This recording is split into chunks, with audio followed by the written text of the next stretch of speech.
Magandang araw po sa ating lahat. Magandang araw po lalong-lalo na sa ating Panginoon. Ako nga po pala si John Robby Medina at ngayong araw po, January 3, 2025, araw ng Biyernes, ay samahan ninyo akong pag-aralan at unawain ang mga salita ng ating Panginoon. Ang pamagat po ng ating devotion ngayong araw ay ikaw ba ay tunay na anak o ampon ng Diyos? At adoption. At ang paksa po natin ay magmumula sa Galatians chapter 4 verse 4 to 7.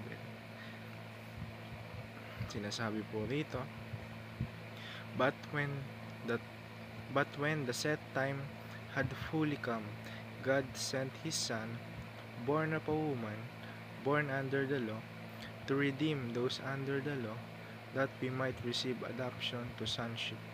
Because you are His sons, God sent the Spirit of His Son into our hearts, the Spirit who calls out, Abba, Father.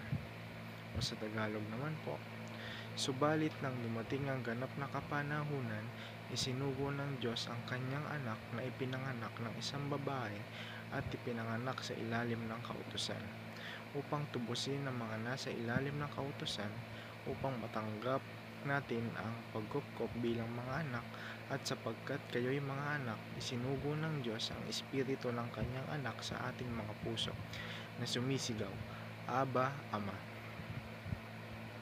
At mapunta naman po tayo sa ating katuruan ngayong araw. Unang-una, there is only one Son of God. Sino nga ba yon? Wala nang iba kundi ang ating Panginoong Hesukristo. John 3:16, For God so loved the world that He gave His only begotten Son, that whoever believes in Him should not perish but have an eternal or everlasting life. Sa ikalawa, we are adopted children through Jesus Christ. Kumbaga, kapag dahil nag-iisa nga lang ang anak ng ating Panginoon, which is si Jesus Christ, kapag nanampalataya tayo sa ating Panginoong Hesukristo, Jesus Christ, magiging adopted or ampon na tayo ng ating Panginoon. Kumbaga, kasi si Jesus kasi yung daan siya yung way natin para mapalapit sa ating Diyos, amang makapangyarihan sa lahat.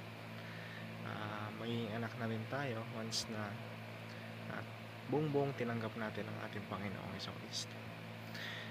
At ikatlong katuruan naman ngayong araw at ang huli, we receive the Spirit who cries, Abba, Father. At mapunta naman po tayo sa ating applications. Stick to our blood relationship with God. Manalig tayo sa ating Panginoong Diyos bilang kanyang tagasunod at bilang kanyang anak.